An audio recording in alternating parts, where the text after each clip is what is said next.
are a church that loves God and loves people. Welcome! We're so glad you're here with us today at COG Baguio. We're excited to share with you some of the ways God is working and how you can be a part of it. First, we invite you to join us for our Sunday services, 10:30 a.m., 3:30 p.m., and 5:30 p.m. We'd love to worship with you and share God's Word together. As we worship our Lord, we desire to offer Him our very best. Project Sound is our initiative to enhance our sound system, creating an even more impactful worship experience. If you're passionate about worship and have a heart for supporting this project, we invite you to join us in making a joyful noise unto the Lord. Our pastor has cast a vision for a fortified city, a dream of a permanent home for our church. This vision, called Pillar Stones, represents more than just a building. It's about establishing a beacon of hope and community. We invite you to partner with us through monthly contributions. Suggested giving levels range from 800 to 16,000 pesos. But any amount given from the heart is a blessing. Join us in building this future together, brick by brick, for God's glory. We believe in loving our community in practical ways. Agkape, our coffee bar, is one such expression of this love. Every purchase you make at Agkape directly supports our outreach programs, allowing us to extend God's love to those in need. Enjoy a delicious drink and make a difference at the same time. Your next cup could change a life. Your generosity enables us to continue the work God has called us to. If you're moved to support our ministries, you can give through the church account displayed on the screen or via GCash. Every gift, no matter the size, makes a difference and is deeply appreciated. For more information about these projects or anything else, please visit our social media platforms or speak with us after the service. Your partnership is invaluable to us and we are filled with gratitude for your continued support. We're excited to see what God is about to do next in our church. Thank you so much and God bless.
God at all times. Give it to us all. Give mo mga kanya natin sila one more time. You know, today is a very, very special Sunday. Bakit po?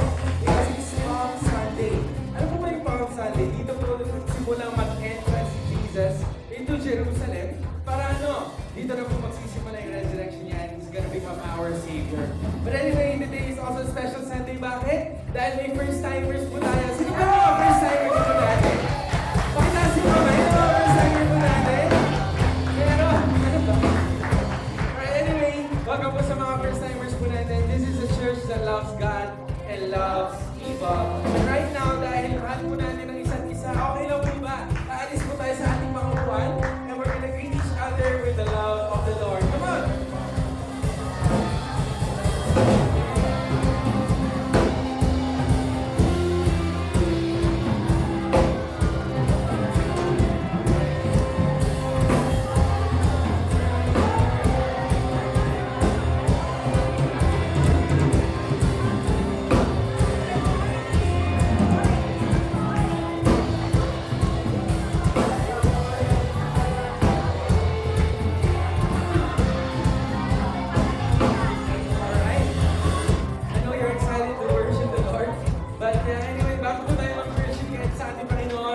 course, Youth Empowered, and Teens. Why? Why do we do this? Because we don't want you to go through life alone. Ayaw po namin na nag-iisa ka. So please join our Connect group. That's gonna be next Sunday, 1:30 p.m. And of course, another announcement, we just wanna thank everyone na naging part, na naging volunteer, at nag-donate sa ating medical mission. Praise the Lord! Okay, okay. So, I see a lot of people na nandito po na nag-volunteer. We wanna thank you. Dahil katatapos na po kanina ng 2-day mission po natin. But yeah, anyway, praise the Lord for that. Sige po, palakpakan natin si Lord overtime. And para po magtuloy-tuloy ang ating mga mission, let's support our local cafe at cafe. So, bawat purchase po natin, there's love in every cup. Bakit po? Lahat po ng proceeds po na napupunta sa missions po natin. So, keep purchasing hanggang tumaba tayo ng tumaba. Amen? Right? Anyway, another announcement po, this coming Wednesday, wala po muna tayong revival night. At wala rin po tayong YE night sa mga Youth Empowered. Bakit po? Dahil kami ay magbabakasyon sa Dasmariñas, Cavite. Hindi po bakasyon, magkakaroon po tayo ng Youth Empowered Conference. So sa lahat po ng mga kabataan, nasasama po dyan, we're gonna be there and we're gonna praise the Lord. Buong Pilipinas po yan magkakaroon lahat po ng mga kabataan. So anyway, no revival night this Wednesday, no YE night this Friday. And last but not the least, announcement po natin, this coming April 20, that's next Sunday, magkakaroon po tayo ng Easter Sunday Special! Yay! So ano po ba meron dyan? We're gonna celebrate the resurrection of our Lord Jesus Christ. And marami po surprises dyan, so please invite, lalo po yung mga pamilya po natin na hindi pa po nakakilala kay Lord. Let's invite next week. Next week po yan, April 20. So right now, I know you're excited to worship the Lord. Sino po ba excited na magpuri sa ating Panginoon? Sino ba excited sumigaw at sumayaw sa ating Panginoon? Come on, let's worship God. My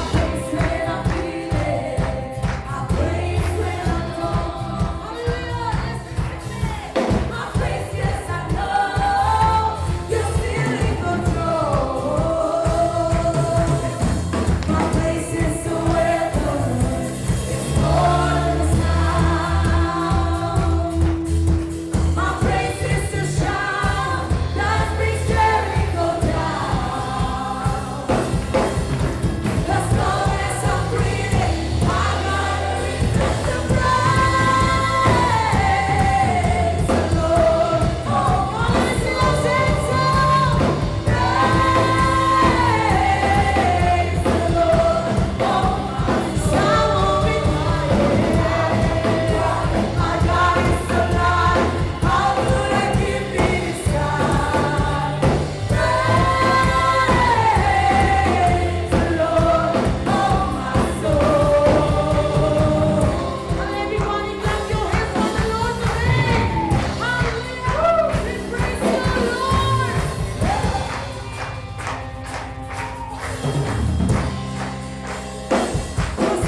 presence, God, we can experience peace. The peace that we cannot find here, God. The joy that no one can give us. The love that never runs dry. And that's the reason why we came here. Because of who you are. We will give you all the glory, all the honor, because we believe that you deserve our praises.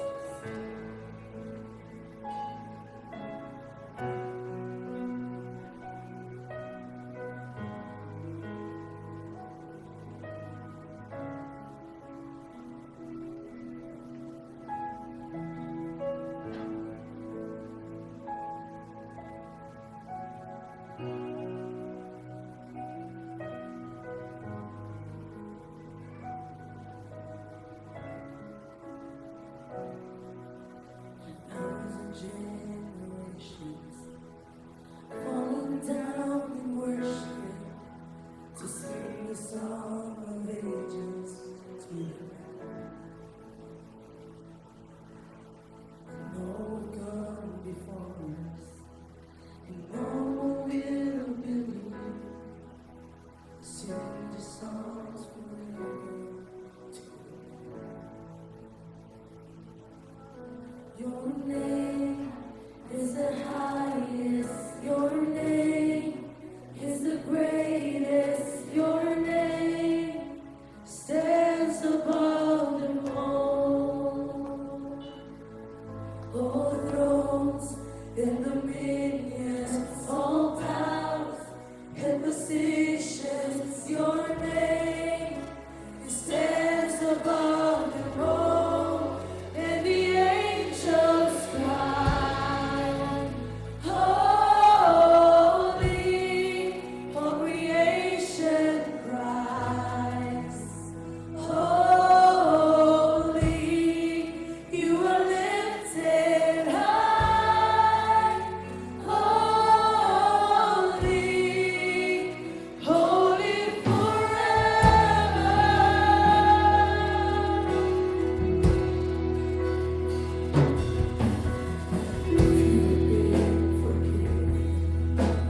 If you've been redeemed, sing the song forever to the Lamb.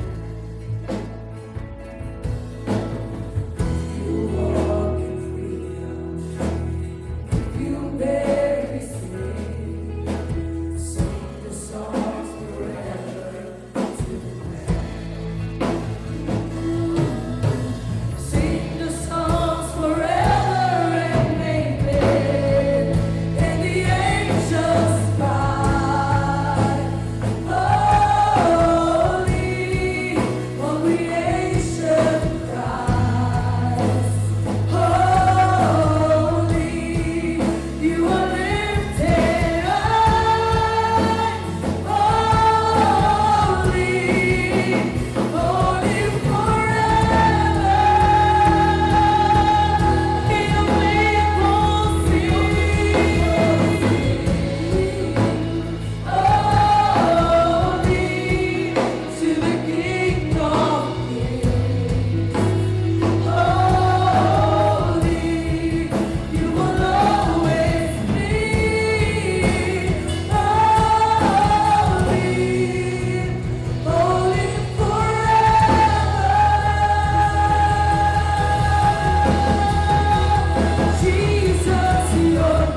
ready for the word?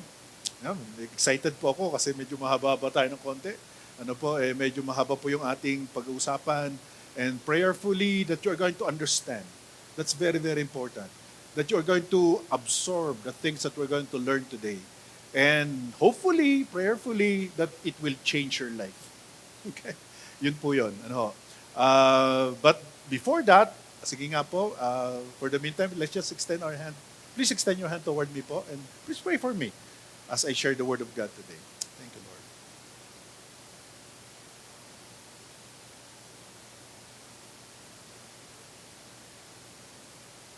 Lord, thank you for the prayers of your people today, O God. We thank you, dear Holy Spirit, who is here on earth today, who made our bodies as temples of the Holy Spirit. Help us to understand the message today that will truly, truly change our lives for all eternity.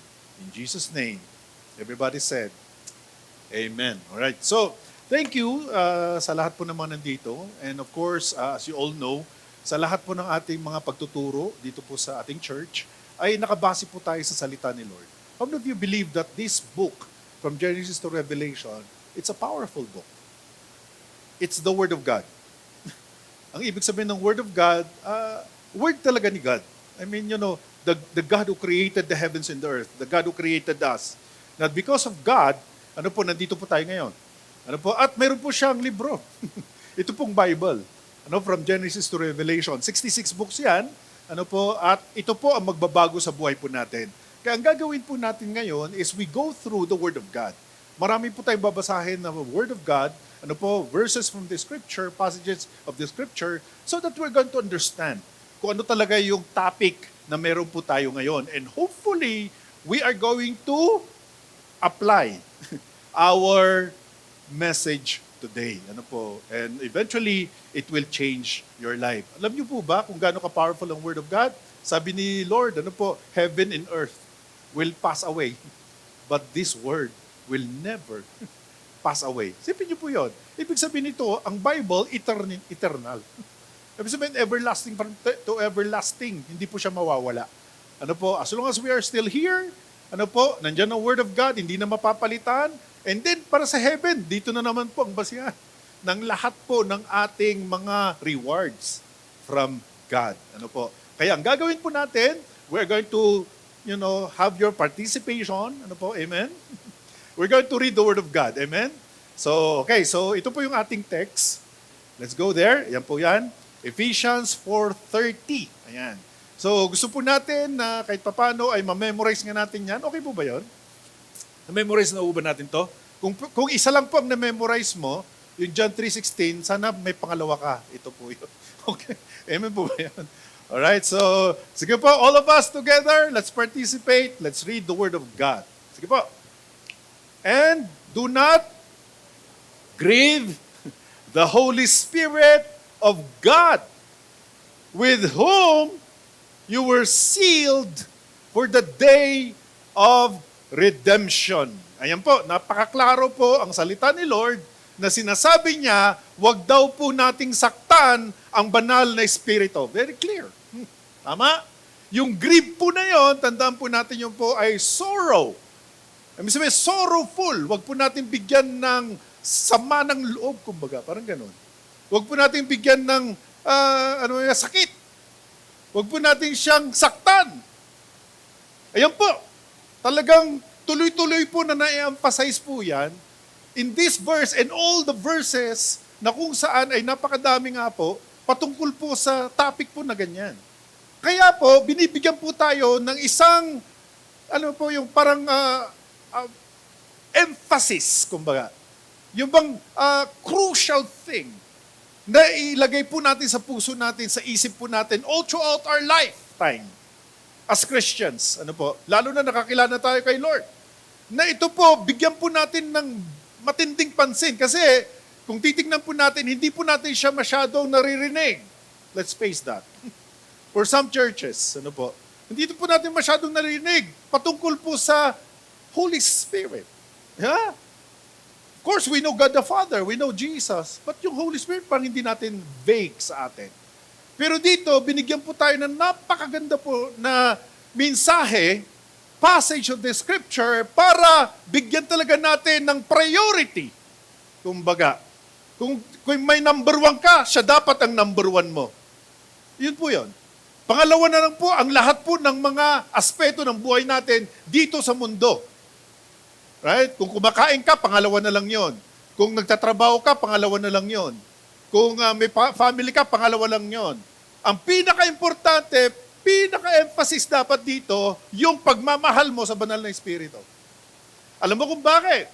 Kasi po, kailangan po natin intindihin na there are 3 persons in one God. Hindi po natin yon. As you can see from the scriptures, ang tawag dyan, Trinity. Alright? But you need to understand, patungkol po kay God the Father. You need to understand, patungkol po kay Jesus. Right? Paano po natin maintindihan? Ang God the Father, understand that He's in heaven. Right? Trillions of miles. You need to also understand that Jesus is also in heaven. Pero ang kamangha-mangha, the Holy Spirit is here on earth. In fact, He made our bodies as His temple. Kaya ibig sabihin nito, siya talaga yung kinakausap mo. Siya talaga yung in charge, kumbaga. Siya talaga yung priority natin. Siya talaga yung sentro ng lahat ng aspeto ng buhay natin. Kaya pala may 2 Corinthians 13:14 na sinasabi, may the grace of the Lord Jesus Christ and the love of God and the intimate friendship. Sa ibang translation, fellowship. Sa iba pa, sinasabi communion.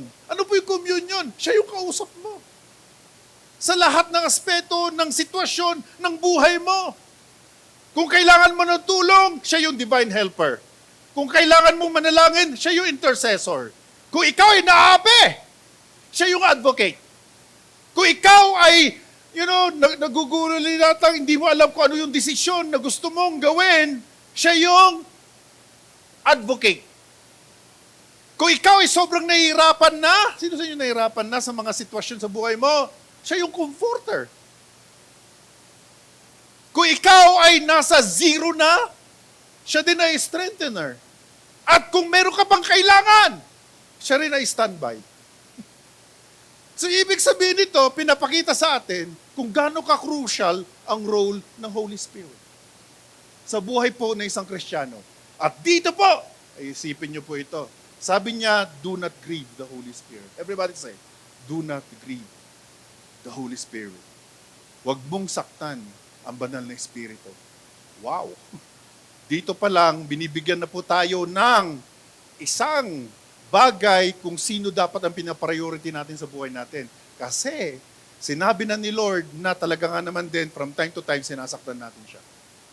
At ngayon po, malalaman natin kung paano natin siya sinasaktan. Okay? At dito po, napaka-crucial pa, kasi po may karugtong. Sabi niya, do not grieve the Holy Spirit, whom you were sealed. What does that mean, sealed? It's a guarantee. Siya po nagbibigay sa atin ng guarantee na kung saan ikaw ay saved na. So meaning, kung walang banal na Espiritu, most likely, hindi ka saved. Bakit? Kasi hindi mo ma-appropriate yung ginawa ni Jesus without the Holy Spirit. Kasi siya po yung magdadala sa'yo ng salvation na ginawa ni Jesus. Are you getting that? Alam mo, napako si Jesus, di ba? Inako niya lahat ng kasalanan natin. Hindi mo ma-appropriate ang salvation na ginawa ni Jesus without the Holy Spirit. Kaya pala may John 16:14 na sinasabi doon, He will take what is mine and reveal it to you. What does that mean? Ibig sabihin nito, yung ginawa ni Jesus, kukunin niya yon, siya lang ang pwedeng kumuha nun para ma-appropriate mo ang salvation. Grabe, ano? Kaya pala sinasabi na dito, na i-treasure mo dapat daw siya. Dapat i-embrace mo siya. Dapat i-adore mo siya. Mahalin mo siya. At palagi mo siyang binibigyan ng priority sa buhay mo. Let me just read to you, wala po dyan. Gusto lang po basahin ng saglit, mabilisan. Sa Matthew 12, ito po, medyo mabigat ito. Mabigat po na binanggit ng ating Panginoong Kristo. 12, ano po, sabi niya doon, 12:31. Tingnan po na ito. So sabi niya, so I tell you, listen carefully to the word of God. Every sin and blasphemy can be forgiven, except blasphemy against the Holy Spirit, which will never be forgiven. Anyone who speaks against the Son of Man can be forgiven. But anyone who speaks against the Holy Spirit will never be forgiven, either in this world or in the world to come. O ano yun? Ano yun? Nagkasala ka kay Jesus, mapuforgive ka. Magkasala ka sa banal na Espiritu, most likely, hindi ka na magkakaroon ng salvation. Nagigets ho ba natin? Kasi po, lahat po ng ating Christian walk, lahat ng Christian maturity natin, lahat ng way ng Christian life natin ay nakasalalay sa banal na Espiritu. Kaya dito pa lang, binigyan na tayo ng paunang salita, passage from the Word of God na iwasan po nating masaktan ang banal na Espiritu. Okay, ang tanong, nasaktan na kayo, di ba? Alam nyo yung masakit, di ba? Okay, naiwan ka or iniwan ka, di ba? Or pinagalitan ka. Sino sa inyo napapagalitan minsan? Di ba? Papagalitan ka, nasaktan ka, tama? Or inisnab ka, nasaktan ka, tama? Hindi nyo ba alam? Dito pong pinag-uusapan po natin, ganun po kasakit yun. Pagkapatungkol sa Espiritu. Right? So, ibig sabihin nito, you are a person, the Holy Spirit is also a person. Pagka sinabing Spirit, hindi po ibig sabihin na force. Okay, He is a person, just like us, nasasaktan. Kaya sabi niya, huwag mong saktan ang banal na Espiritu. Are you getting this? Okay, so ngayon, so punta na po tayo sa ating topic. Okay, yan po yung ating title ng message natin, Do Not Grieve the Holy Spirit. At least man lang, may stick sa mind natin. Para sa lahat ng ating gagawin, when we do Christian walk, Christian living, Christian activities, Christian values, righteousness, dapat po nating isaalang-alang. Okay, na wag po nating sinasaktan ng banal na Espiritu. Okay, so ito po yung ito po yung gusto kong maging movement natin eh. Alright, someday, few years maybe from now, we're going to have a movement, na ma-emphasize po natin ang banal na Espiritu in every Christian world. Kasi po, medyo na-set aside nga po talaga siya. Okay, kaya kung napapansin niyo po, it's the Trinity. Hindi po natin focus isa lang, or God the Father lang, o Jesus lang. Hindi pwede. Okay, you need to have God the Father, the Lord Jesus Christ, and the Holy Spirit. And the only way para maging Trinitarian tayo is by the Holy Spirit. Okay, so, number 1 point. In order not to grieve the Holy Spirit is to live in purity. Everybody say, live in purity. Okay, makikita po natin yan from the context, Ephesians 4:22. Nakita po natin Ephesians 4:30, di ba? Yun po yung do not grieve the Holy Spirit. Sa verse 22, pinapakita sa atin kung paano natin hindi siya masaktan. Gusto mo natin hindi natin siya saktan, tama? Gusto natin mahalin natin siya. Yun ang opposite nun. Hindi mo sasaktan o di dapat mahalin mo. Tama? Kung hindi mo siya sasaktan, dapat, ina-adore mo siya. Okay? Kumbaga, sino sa inyo nag-aalaga ng pusa? May pet kayo? Di ba sobrang mahal na mahal mo yun? Kuminsan para mas mahal mo pa kaysa baby mo. Kuminsan. May mga ganun eh. Alam mo, may mga naririnig ako na sobrang mahal niya yung mga pet niya. Parang ganun you treasure that. Masugat ka na lang or anything. Basta importante, ma-take care mo siya. Paano kung namatay? Kung lumuluha ka rin. Diba? Yung isang kaibigan kong galing Amerika, mabanggit lang. Diba? Nung una, ayaw nila yung pusa. Tapos biglang napamahal. After 2 years, sobrang mahal na nila. At ito na, namatay. Lahat po sila ay talagang sobrang nalungkot, nagwagulgul. Are you getting this? Ay, ibig sabihin napapamahal. Sana kung hindi nga mahal ang banal na Espiritu, ano kaya kung mapamahal din tayo? Alam mo yun, hindi ka gagawa ng isang bagay para hindi siya masaktan. Are you getting this? Okay? Yung mahal mo sa buhay, di ba? Siyempre, ayaw mo masaktan sila. Tama po ba? Di ba? Gagawin mo lahat para i-treasure sila. Alam niyo po, ganun din po ang tinatawag po nating relationship with the Holy Spirit. Right? Na binabanggit po ng salita ng Panginoon. Okay, una, you live in purity. That's number 1. Ephesians 4:22. Okay, let's all read the Word of God. Okay, go. You were sinful. You were taught with regard to your former way of life to put off your old self, which is being what? Corrupted by its deceitful desires. What does this tell us? Well, ito po yung sinasabi po nating, dati po nating, buhay. Old self. Diba? Ito, hindi nyo ba alam, yung old self na yon medyo umuusbo-usbong? Lalong-lalo na pagka nagawan ka ng masama. Diba? I mean, you fight back. Amen. Yung mga nagdadrive na nga lang, di ba, ang daming road rage ngayon. Lalo na sa bus, sobrang init kasi. Kaya palagi mainit ang ulo. O, di ba? I mean, mga bagay na kung saan, ginawang ka ng masama, gagawin mo din talaga ng masama, dodoblehin mo pa Kung sinampal ka sa kanan, sasampalin mong 2 beses. Kanan at kaliwa. Kung nasuntok ka, naalis yung isang ngipin mo, dapat suntukin mo rin para 2 ngipin ang maalis sa kanya. Alam mo yun, you want to fight back. Diba? Ang tawag dyan, old self. Ang sinasabi po dito ng scripture sa atin, you live in purity. Iwas-iwasan mo. Bakit? Hindi lang kasi ikaw nasasaktan. Hindi lang kasi yung kapwa mo nasasaktan. Hindi nyo ba alam kung sino nasasaktan? God, the Holy Spirit. Yun ang mabigat. Yun ang mabigat. Diba? Akala mo ikaw lang nasaktan Akala mo yung kapwa mo lang nasaktan Yung pala, ang banal na espiritu, siya pala nasasaktan. Wow! Wow ba yun? So, ibig sabihin nito, mahal na mahal ka ng banal na espiritu. Kaya pala, ginawa niya yung ating katawan bilang kanyang mga templo. Residence niya, yung ating katawan. Ganon tayo kamahal ng banal na espiritu, mga kapatid. Woo! Hallelujah. Diba? So, kung may gagawin kang old self, may gagawin kang ginagawa mo pa yung mga ginagawa mo dati. Aba, magunos dili ka, kapatid. Kasi ang sinasaktan mo, ang banal na espiritu. Sabi ko nga minsan di ba? Gulangan ka nga, wag ka lang manggulang Di ba? Gawan ka na ng masama, wag ka lang ikaw ang gumagawa ng masama May magpakumbaba ka na lang. Kasi alang-alang na hindi nasasaktan ang banal na espiritu, kapatid. Alam mo yun, iisipin mo, conscious ka. Ay, nasasaktan ko pala ang banal na espiritu pagka nagpa-fight back ako. Dapat ipasa Diyos ko na lang. Are you getting this? Medyo mahirap ng konti. Kasi sinasabi din ni Jesus yun. Kaya pala sinabi ni Jesus yun, di ba? Pray for those who persecute you Pray, sabi and do not bless and do not curse. Sinabi yun Grabe. Wow, yun yung Beatitudes, di ba?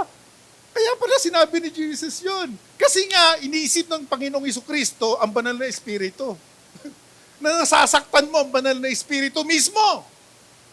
At siya yung Diyos na nandito sa mundo.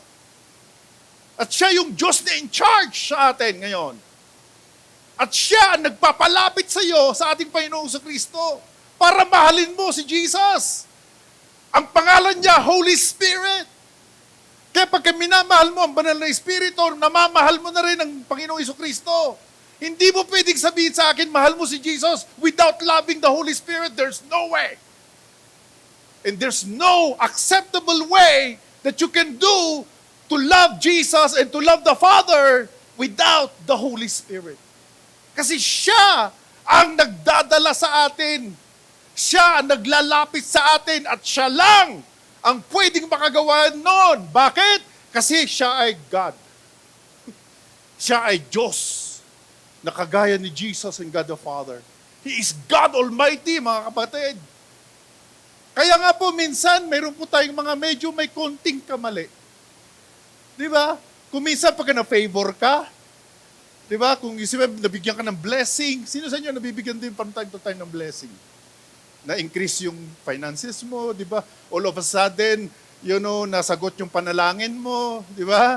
All of a sudden, di ba, naging favored ka, nakita mo yung inahanap mo, na-favor ka, di ba? Minsan may ganun Ay, ang sinasabi mo salamat sa taas. Anong taas? Sa taas? May ganun tayo kung minsan na mga cliche, di ba? Ay, salamat sa taas. Anong taas? Paano ba yun? Okay. So, hindi natin talaga kilala. Ang ibig sabihin nito, hindi talaga natin kilala yung Diyos na sinasabi natin ng Bible sa atin. yung Diyos na nandito sa mundo. Kasi siya lang ang nakakarinig sa'yo. Di mo ba alam yun? Ang banal na Espiritu, siya lang nakakarinig sa'yo. Pagka sinabi ng Jesus, hindi ka nga naririnig eh. The only way marinig ka ni Jesus is by the Holy Spirit.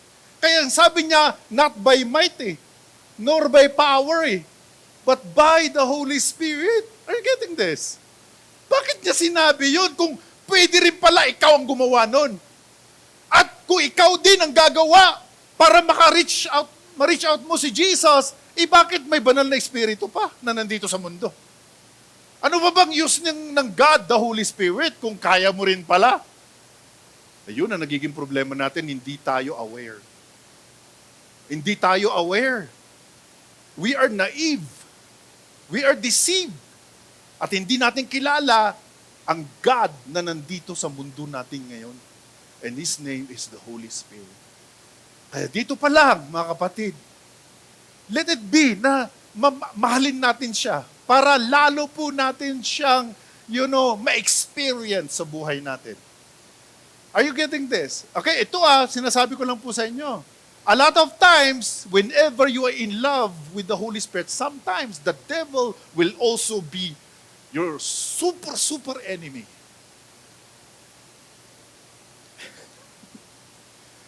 Bakit? Kasi ikaw na lang kaaway ng enemy. Nakilala mo na kasi ang God, the Holy Spirit. Pero huwag kayong mag-alala, kapatid. May 1 John 4:4. Do you know 1 John 4:4? Ang sabi po doon, greater is the Spirit who lives in us than he that is in the world. Wow. Wow. Ibig sabihin nito, ang Holy Spirit is greater than the devil who is in the world. Alam mo, ang devil, ang gusto lang po niya sa atin, to kill, to steal, and to destroy. Yun lang ang gagawin niya. Hindi maboborn again ang devil. Sana maborn again din siya. Hindi talaga. Kahit anong gawin mo. Okay? Nakatalaga na siya doon. To kill, to steal, and to destroy. Yun na lang yun. Wala na. Kung may distraction, may mga typhoon, kagaya nito, may mga nasusunugan, it's the enemy. Diba? To kill to steal Oh, may killing ba? Okay, i-characterize mo na lang. May killing ba? That's the devil. May stealing ba? That's the devil. Diba? And to destroy. Kung may distraction, kagaya nangyari sa Myanmar. Di ba ang daming namatay? Umabot na siya ng 10,000 It's the devil. Yung 1990 na earthquake natin, it's the devil. Diba? But of course, pagka ikaw, napapamahal ka sa banal na Espiritu, gagawin ng enemy sa'yo para mahinder yan. Pero praise God, hindi tayo papayag. Amin po ba yun? Huwag po tayo papayag. Bakit? Kasi at the end of the day, ikaw ay magiging victorious. Always remember, tingnan niyo po si Jesus, di ba? Napansin niyo po, nung Matthew 3, di ba, he was baptized in the Jordan River, and then after the baptism, he was filled with the Holy Spirit. Tama? Di ba? Baptized, tapos nakita po niya, and the Holy Spirit came to him. Nakita niyo po, when the Holy Spirit will come to you, alam niyo mangyayari, pupunta ka sa wilderness. Si Jesus, after the baptism, napunta ng wilderness. And he was tempted by the devil, alright? Alam mo, he fasted for 40 days and 40 nights. He was tempted by the devil. Grabe! Ang tindi! Hindi pinakawalan ng enemy. Alright? Ang ating Panginoon Kristo. Why? Because of the Holy Spirit that is in Him. Talagang alam ng enemy that you are going to be a threat to the kingdom of darkness. Alright? Pero praise God, of course, we know the story. He overcame the devil by the Word of God. And of course, by the Holy Spirit that is in Him. In the same way with you, mga kapatid, you are going to overcome the devil by the Word of God and by the Holy Spirit in Jesus' name. Kaya, huwag kang mag-alala kung marami kang pagsubok sa buhay. Kung marami kang pinagdadaanan. Kung akala mo parang, alam mo yon, parang ito na ang katapusan mo. Kaya kung minsan, nagpipray ka na lang, nakunin ka na ni Lord. Sana wag na muna. Di ba? Kahit pupunta ka sa heaven, sana wag na muna. Kasi marami pa tayong gagawin dito sa mundo. Right? Ang importante sa atin, we are victorious, kapatid. Yun ang importante na ilagay mo sa isip mo, kapatid. We are victorious. Why? Because we have the Holy Spirit and we have the Word of God. And we will never be defeated by the devil. So anong gagawin mo? Pagka ikaw ay sumusunod na sa banal na Espiritu, ito nang gawin mo. Habang sumusunod ka sa banal na Espiritu, sinusundan ka rin ng demonyo. Are you getting this? Okay? Kasi nga po, the Holy Spirit is here on earth. But the devil is also here on earth. Huwag niyo pong ipagsantabi yun. Akala mo, dahil sa, gusto mong banal na Espiritu, bed of roses na lahat. Ay, nako, lahat na ng prayers ko ay sagot na. Amen. Amen. Hallelujah. Hindi mo pala alam, talagang pipigain ka ng pipigain ng todo-todo talaga. That means, when you have the Holy Spirit, when you are in love with the Holy Spirit, you are declaring war to the devil. But praise God, you are victorious. You will know the end of the battle. That you are going to be victorious. Why? Because you have God, the Holy Spirit, that is in you, who is greater than the devil who is in the world. In Jesus' name. Hallelujah! So, ngayon pa lamang, make it a point na huwag kang ma-deceive na habang sinusundan mo ang banal na Espiritu, bed of roses lahat. Kagaya ni Jesus, when He was baptized with the Holy Spirit, when you have the Holy Spirit, wilderness talaga ang pupuntahan mo, kapatid. Pero, it will end. Meron ding hangganan, tuloy-tuloy ka lang, embrace mo lang siya na embrace. Alam ko, marami kang kapalpakan. Alam ko, marami kang mga pariwarang mga gagawin. Dahil sobrang nakukonfuse ka na. Totoo ba talaga ito? Totoo ba talaga ito? Bakit hindi pa na sasagot ang aking mga panalangin? Kapatid, sinasabi ko na sa iyo ngayon pa lamang, that when you have the Holy Spirit, you are going to be victorious. Yun ang importante. And you're going to be an overcomer. You're going to overcome that difficulty in your life. You're going to overcome that difficulty in your life. At the end of the day, you are going to be a child of God and you are going to be a victorious person. A Christian person that will be victorious. Why? Because you have the victory inside of you. And He will never leave you nor forsake you. So anong dapat natin ginagawa ngayon? Well, let's stick to the Word of God. Alam mo na at the end of the day, kaunti na lang. Sabi mo sa kapatid, yung pinagdadaanan mo, kaunti na lang. Kaunti na lang. Okay, kaunti na lang yan. Kaunting tulog na lang. Ilang tulog na lang yan. At ma-overcome mo rin yan. Hindi nyo ba alam, in an instant, you are going to be favored by the Lord? In an instant. Why? Kasi pinanghawakan mo ang banal na Espiritu. Pinanghawakan mo siya. Minamahal mo siya. At the end of the day, makikita mo na lang kung paano ka ma-overcome mo ang lahat ng mga problema na dinarating sa buhay mo. Alright. So, kaya nga po, dito pa lamang, you need to avoid sinful behaviors. Di ba? And attitudes that go against God's will. Walk in holiness and righteousness. At dito pa lang, pinapakita po sa atin, ito, tandaan nyo it's not really by might, yung holiness na pinag-uusapan natin. Nor by your power, but by the Holy Spirit of the Lord. Okay, let's go to number 2. You need to submit your mind to Him. Ito, very important to kasi maraming beses nadideceive tayo sa ating pag-iisip. Nadideceive tayo. Actually po, ang battleground talaga yung isip mo eh. Kasi po yung isip mo, nandun yung duda, nandun din yung pananampalataya. Nandun yung negative, nandun yung din yung Word of God. Para bang, alam mo yon, kaya nga dapat palagi ka na sa church.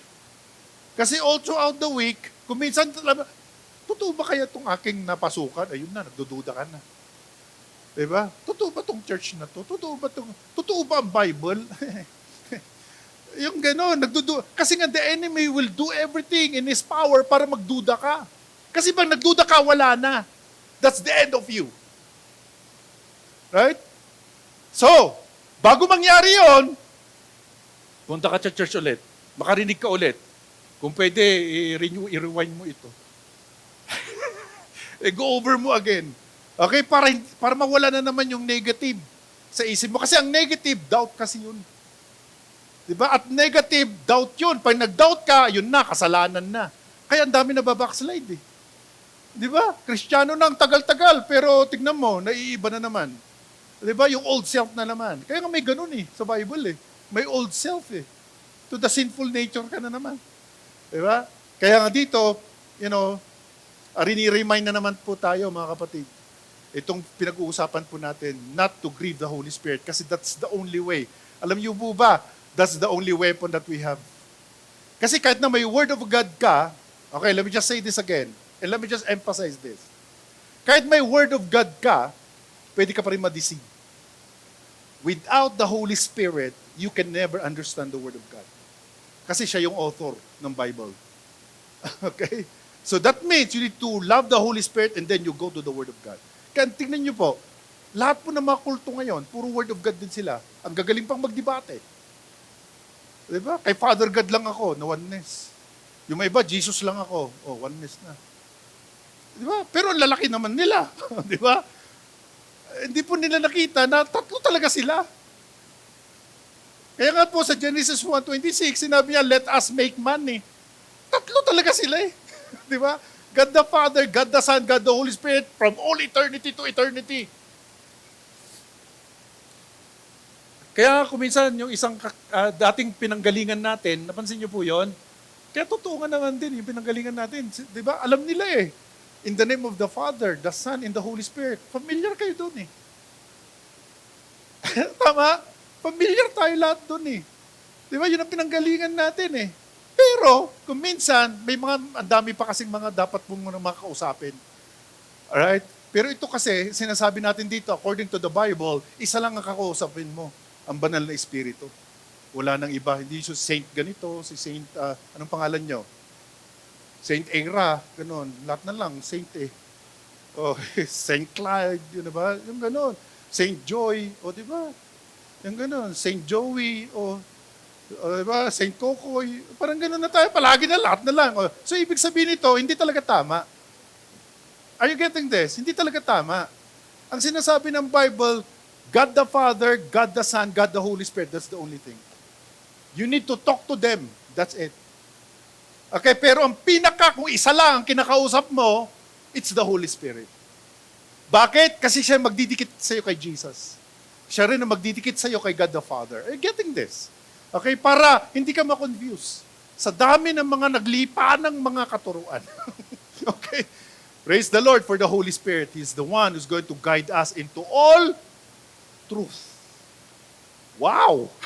When the Holy Spirit comes, He will guide you into all truth.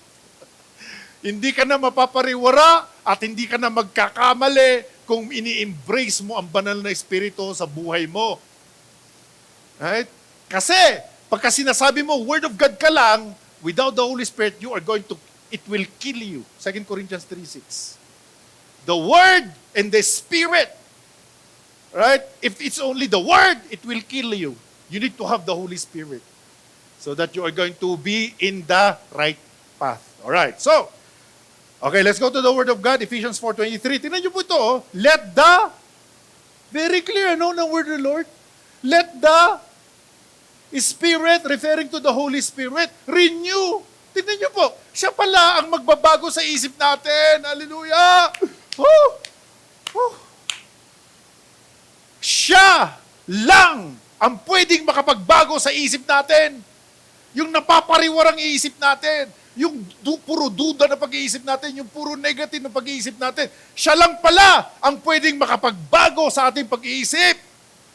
Kaya hayaan mo siya na siya ang magbabago sa iyong pag-iisip. Kaya sabi niya, let the Holy Spirit renew your thoughts and eventually your attitudes. Kasi pagka yung thoughts mo, yung mind mo ay nabago, sisiguraduhin ko sa iyo, mababago din ang iyong pag-uugali. Pero kung yung isip mo ay hindi nababago, hindi rin mababago ang iyong pag-uugali.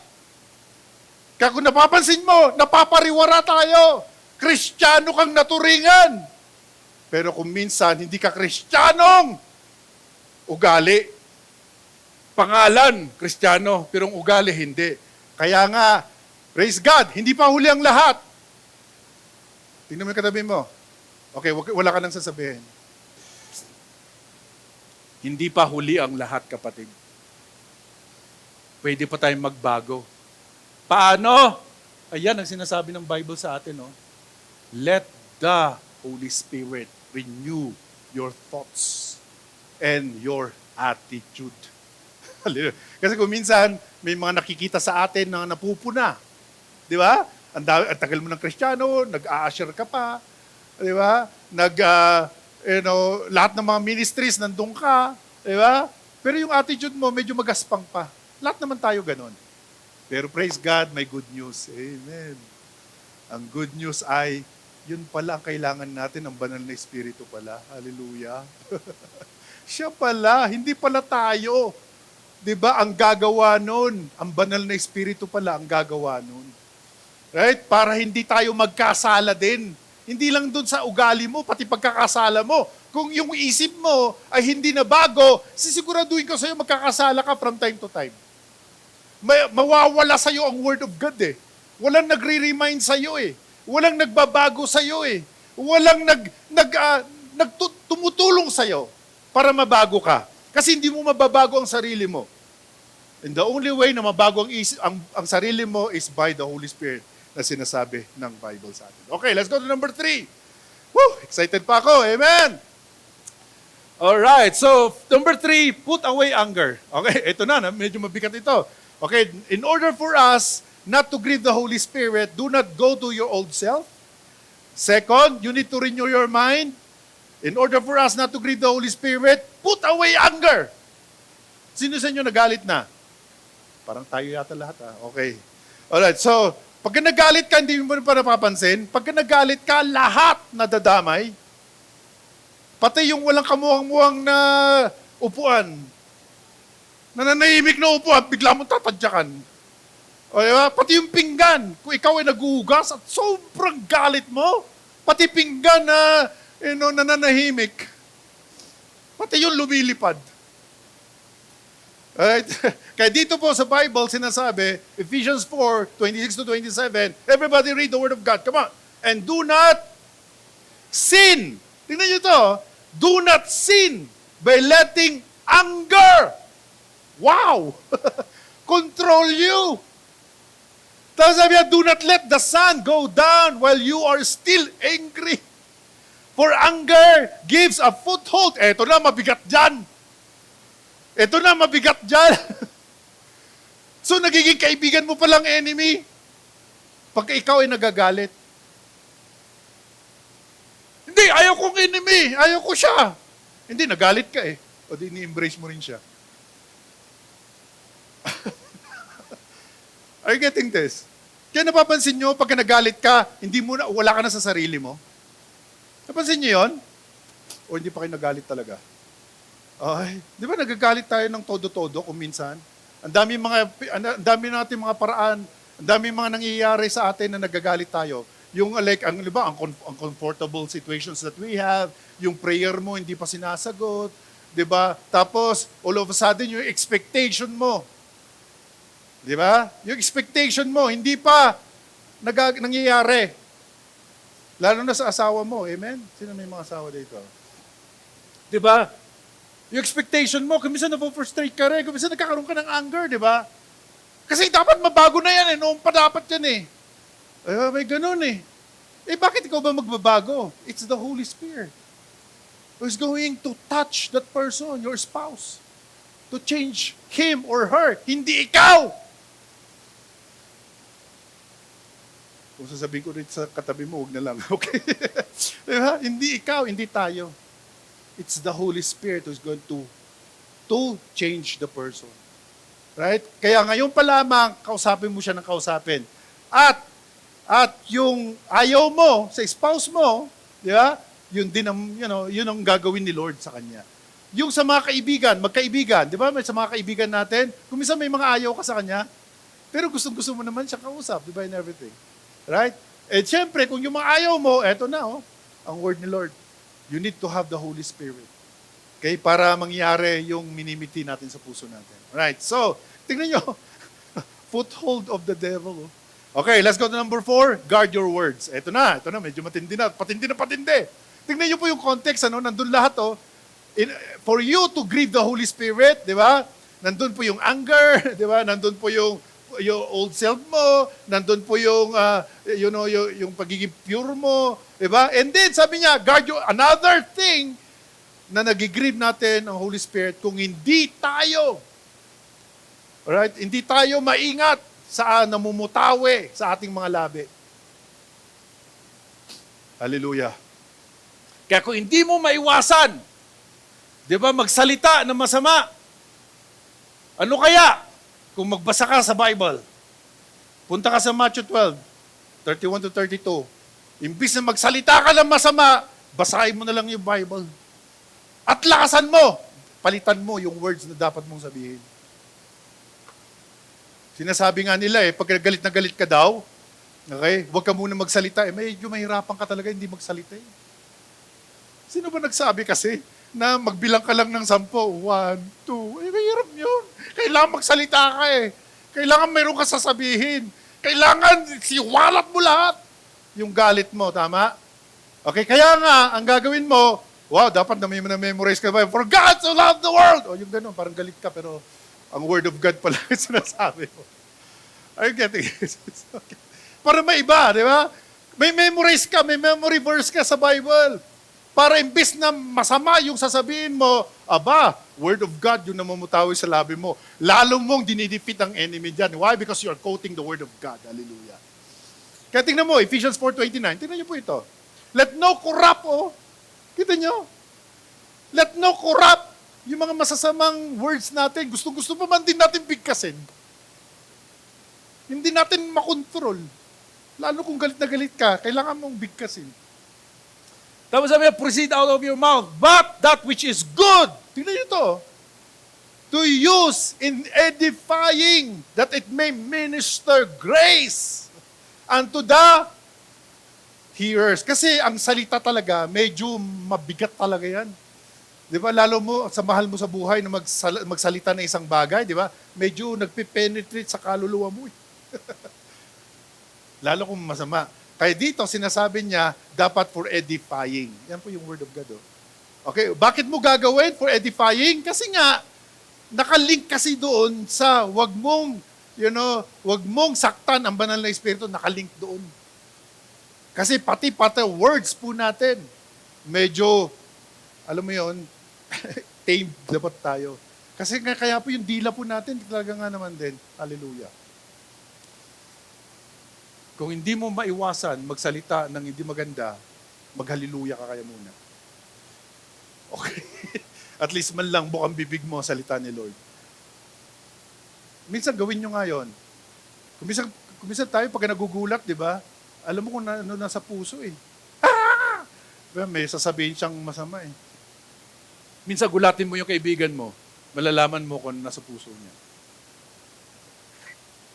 Kung parang si Mami Feli, pagka ginugulat mo yon, hindi siya magsasalita ng kahit ano, hallelujah, magaganon lang yan Pero yung mga iba, pagka ginulat mo, talaga nga naman din, parang hindi pleasing sa ears mo. Di ba? Alright? Pero dito, kasama pala ang ating mga salita. Okay? Pagka gusto natin ma-please ang banal na Espiritu sa buhay. Okay, let's go! Okay, number 5, forgive others. That's another one. Not to grieve the Holy Spirit, you need to forgive. Grabe po ito. Alam mo, sa totoo lang, ito siguro sa isa sa pinaka. Sino sabi hardest? Okay. Hindi, totoo yun. Hindi, totoo yan. Okay, hindi po, napakadali. Easy said than done. Lalo na kung ginawa sa'yo masama, grabe naman. Diba? Ang hirap kayo mag-forgive. Diba? Pero sinasabi ni Lord, kaya madali na lang. Diba? Rini-remind ka ni Lord, kaya madali na lang. Yeah? Kristiyano tayo na may banal na espiritu, kaya madali na lang. Okay? At lahat ay madali na lang pagka nandyan ang banal na espiritu sa'yo. Kaya mahirap kasi hindi ka nagpapatulong sa banal na espiritu. Kaya ang sabi sa kanya, divine helper siya eh. Di ba? Helper ang tawag sa kanya eh. So that means, nagpapatulong ka dapat.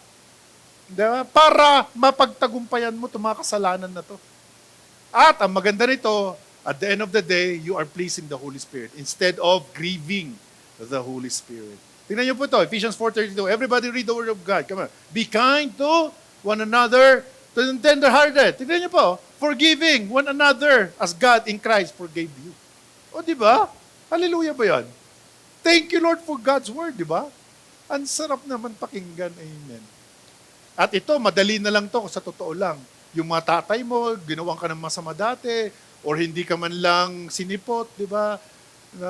Anything, di ba? Sa mga special moments mo, di ba? Kung minsan nagtatanim ka ng galit, or kaya hindi ka niya pinansin, di ba? Or humihingi ka, hindi ka binagbigyan, di ba? Alam mo yon, ang daming mga bagay na ayaw mo sa totoo lang. Mas marami kang ayaw kaysa yung gusto. Pero alang-alang na hindi mo masaktan ng banal na espiritu, baka pwede naman. Di ba? Baka pwede naman. Sinasabi nga natin palagi, forgive eh. Kasi nga, pag hindi ka nag-forgive, you are taking poison into yourself. Hindi nga natin magawa eh. Hindi nga tayo lagay eh. Sa totoo lang, hindi ka talaga maka-forgive.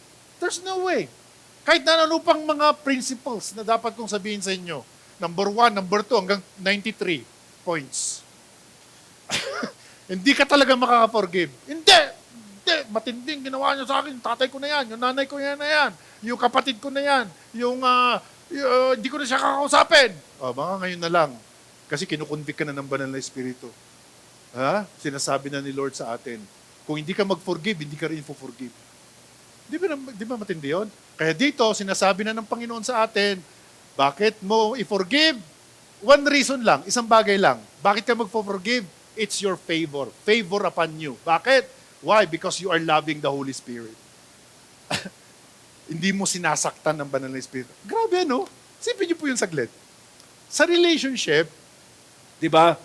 Pagka hindi ka nag-forgive, sinasaktan mo sarili mo, sinasaktan mo rin ang kapwa mo, di ba? Dalawa kayo. Kasi kung nagkasalubong kayo sa Session Road, syempre, parang hindi mo siya nakita, pero napagaganon ka. Di ba? Kasi nga, may samaan loob eh. Di ba? Hindi ka nag-forgive eh. Di ba? Ay, nagsalubong kayo dapat. Pag ganun kayo doon sa Session Road. Okay, nandun kayo sa KFC. Nakita mo siya. Hindi, sa kabila na tayo KFC. Parang ganun eh. Uy, sa McDo. Punta tayo sa Jollibee. Parang ganun ang dating eh. Di ba? May ganun. Kasi nga hindi ka nag-forgive. Pero ito, sinasabi ko sa inyo. Isipin niyo po saglit. Hindi pala ikaw ang nasasaktan. Hindi pala yung kapwa mo nasasaktan. Ang banal na espiritu pala nasasaktan. Sinasaktan mo pala ang banal na espiritu, the God who loves you, the God who helps you, who does everything for your favor, and who wants to defeat the devil in your life. Ay, naku, amen. Hallelujah. Harboring bitterness or unforgiveness grieves the Holy Spirit. Grabe po ito. Choose to release offense and extend grace. Number 6, submit to the leading of the Holy Spirit. Alright?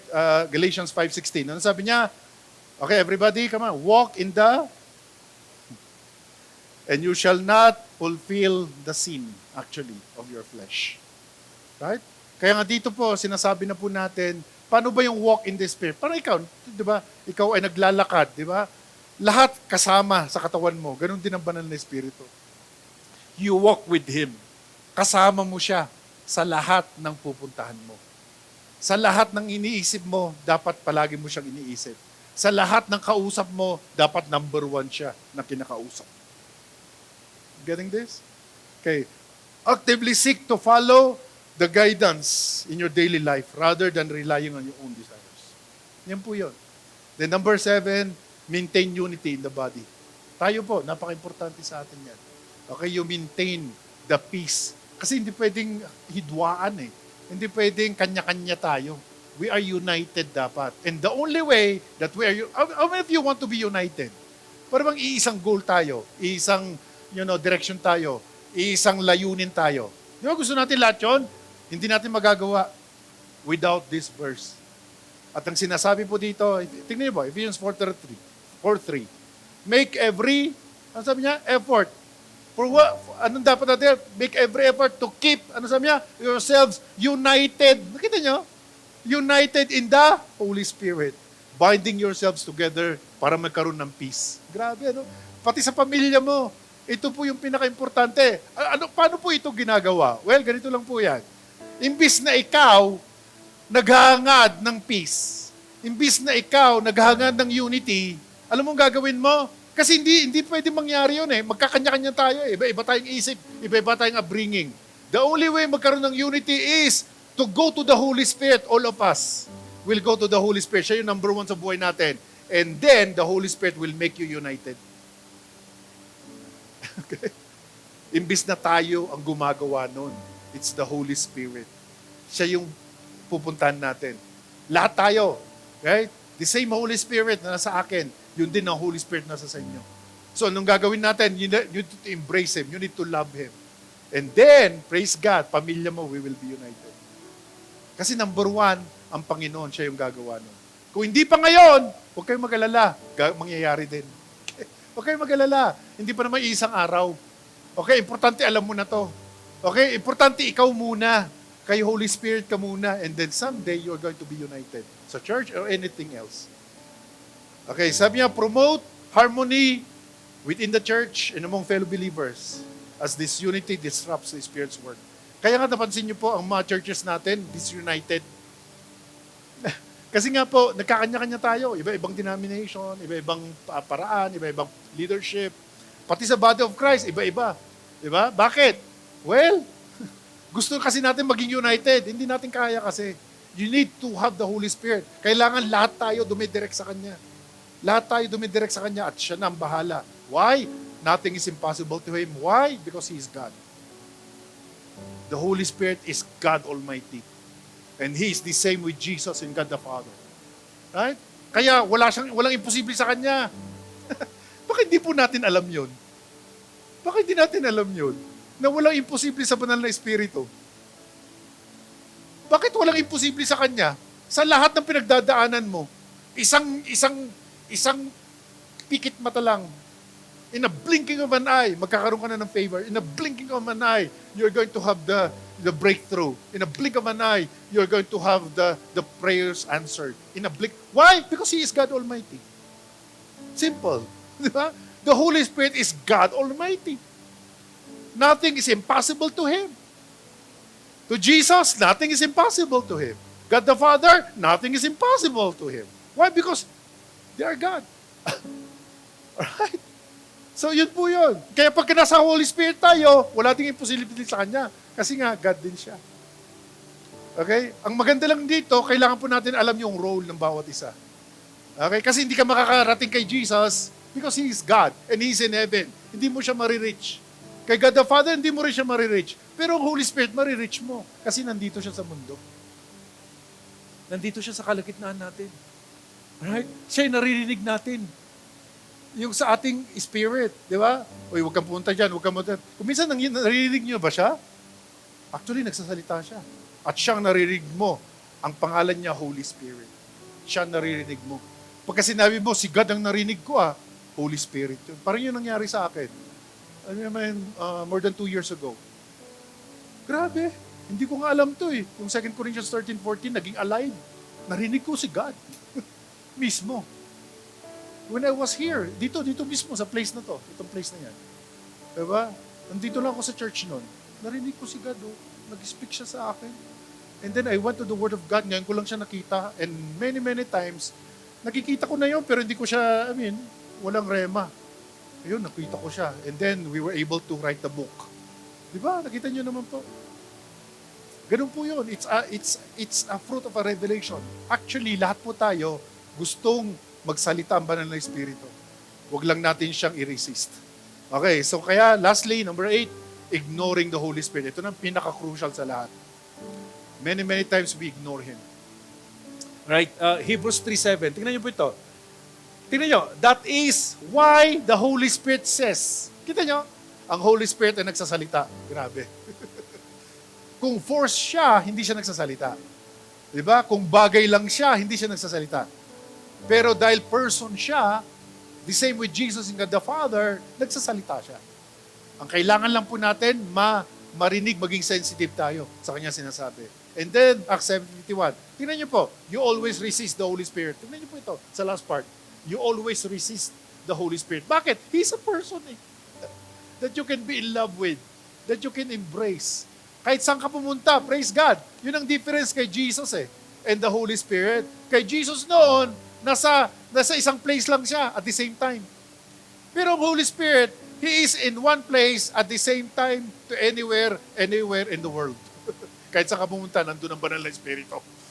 Alright? Yun ang difference kay Jesus. Kasi kay Jesus, isa lang siya Nandun lang siya sa Israel noon Kung nandito siya, wala siya dun sa bahay mo. Pero ang banal na Espiritu, ibang klase. Kasi nga, ginawa niya lahat ng ating mga katawan as His temple. So, kung nasaan ka, nandun ang banal na Espiritu. Hallelujah! Amen? Di ba? Ginawa niya nga yung katawan mo na kanyang bahay So kung saan ka, nandun na rin ang banal na Espiritu. Kung nandito ka, nandyan na rin siya. O alimbawa, 3, 6, 8 tayo dito. O hiwalay tayo. Nandyan lahat ng banal na Espiritu, kausap mo siya. Kasi nga, ginawa niya yung ating mga katawan bilang kanyang templo. Hallelujah ba yun? So kahit 1,000 tayo, 1 million tayo, or 6 million tayo mga Christians, all throughout, kahit saan ka pumunta, naririnig mo ang banal na Espiritu. Hallelujah! Amen. Did you get something today? It's my prayer that your life will never be the same again. Alam mo yon, ito po ang umpisa ng napakaraming pwedeng mangyari sa buhay mo. All you need to do is to start. Start to communicate to Him. Start to love Him. Start to embrace Him. Start to know that He is God Almighty. The same with Jesus and God the Father. At siya yung nandito sa mundo natin ngayon. Amen? Sige po, tayo po tayong lahat. Pwede ba nating i-practice to saglit? Ano po, nandito po kayo, walang aksidente. Si Lord ang nagdala sa iyo para marinig mo ang kanyang salita. Okay? Can we just bow down our heads for a while and sige nga po, just talk to the Holy Spirit. Sabihin mo, Holy Spirit. Come on, say it. You ask Him to help you. Sa work mo, you ask Him to help you in your business. You ask Him to help you sa mga decision mo. Diba? Kasi siya po yung counselor At siya din yung magdi-defend sa'yo. Diba? Banal na Espiritu. At ginawa niya ang katawan mo kaya naririnig ka. Kahit saan ka pumunta, naririnig ka. Kasi nga, yung katawan mo, kung saan yung katawan mo, nandun siya. Kahit natutulog ka, nandun din siya kasi nandun yung katawan mo Kung saan yung katawan mo, nandun siya. Kahit saan ka pumunta, nandun siya. So, anong gagawin mo? Kausapin mo siya. Let's be aware of Him. And let Him be the center of your life. Beginning today. So that your life will never be the same again. Sa lahat po ng online viewers natin, ano po, para sa inyo din to mga kapatid. Kaya ka nandito, nakakarinig ka all over the world. Ano po, sa lahat po ng ating online viewers, para sa inyo din to mga kapatid. Come on, talk to the Holy Spirit. Meron siyang gustong gawin sa iyo. And let Him speak to you. Embrace Him. Holy Spirit, come on, say it. Holy Spirit, Holy Spirit, I love you. Holy Spirit, I adore you. Holy Spirit, I need you. Holy Spirit, help me. Holy Spirit, be my advocate. Holy Spirit, be my counselor. Holy Spirit, be my intercessor. Holy Spirit, be my strengthener. Holy Spirit, be my standby. Holy Spirit, have your own way in my family. Holy Spirit, have your own way in my work. Holy Spirit, be your own way in my decisions. Holy Spirit, have your own way. Have your own way. Have your own way. Can we just sing this song? Let's just raise our hands and let's adore the Holy Spirit. Come on. Thank you, Lord. Become more aware of your presence. Let us experience the glory of your goodness. Let us become more aware of your presence. Let us experience the glory of your